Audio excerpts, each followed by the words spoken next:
Доктор Грегори Хаус. Персонаж, который не нуждается во вступлении.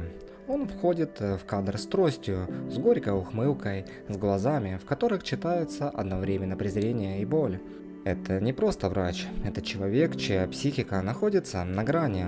Он может разгадать любую загадку человеческого тела, но вот с душой, своей собственной душой, он не справляется.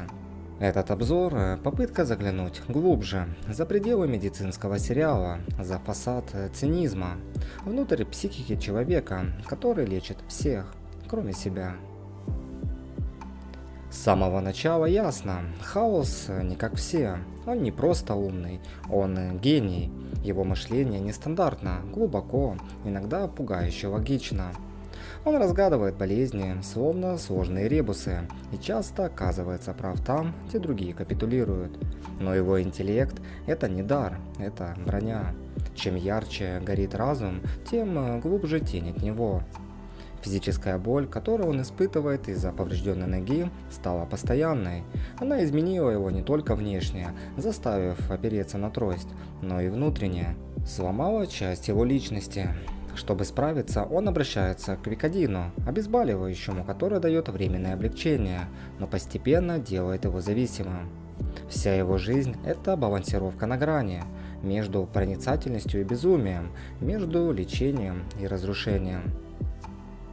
Цинизм Хауса – это не просто характер, это его щит. Он презирает глупость, обыденность, фальшь. Он не верит в доброту, не доверяет чувствам, не терпит слабости. Но за этой жестокостью кроется страх, страх быть уязвимым. Он боится открыться, потому что уверен, если кто-то увидит, что внутри, уйдет. Он обесценивает все, в том числе и себя, особенно себя. Самоирония – неотъемлемая часть его личности. Он слишком хорошо понимает, что с ним не так, но не видит смысла этого менять. Его знаменитая фраза «все лгут» – это не просто лозунг, это философия. Он живет в мире, где никто не говорит правду, потому что правда слишком болезненная. Хаус, он одиночка. Он делает все, чтобы оттолкнуть людей, издевается, унижает, нарушает правила. Но в глубине души он отчаянно нуждается в близости. Он жаждет, чтобы его кто-то понял, но не верит, что это возможно. Его отношения с доктором Уилсоном – единственное, что удерживает его от полного падения в бездну. И даже Уилсона он постоянно проверяет, словно испытывает.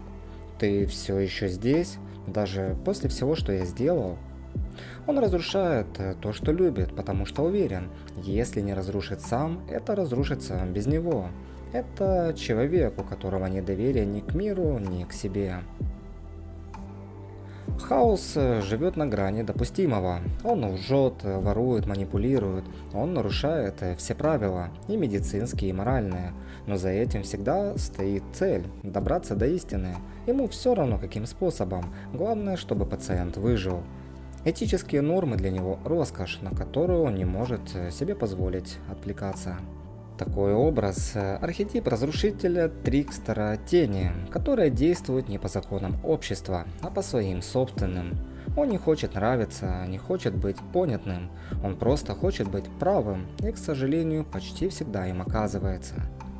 Самая сложная битва Хаоса не с пациентами, не с начальством, не с системой. Это война с самим собой. Он человек, который знает о себе все самое худшее. Его самоанализ беспощаден. Он рефлексует, но не исправляется. Он страдает, но не просит помощи. Он рушится изнутри, но продолжает стоять, потому что иначе нельзя. В нем нет света, к которому можно пойти. Есть только боль, цинизм и потребность доказать, что он еще нужен хотя бы кому-то, хотя бы одному человеку. Доктор Хаус – это не просто медицинский сериал. Это трагедия о человеке, который умеет спасать жизни, но не знает, как спасти свою собственную. Это история гения, изуродованного болью. Это портрет души, которая кричит в тишине. И может быть, именно потому он так близок к миллионам зрителей, потому что каждый в какой-то степени чувствовал себя таким, как он. Одиноким, умным и сломанным. И все еще идущим вперед, наперекор всему.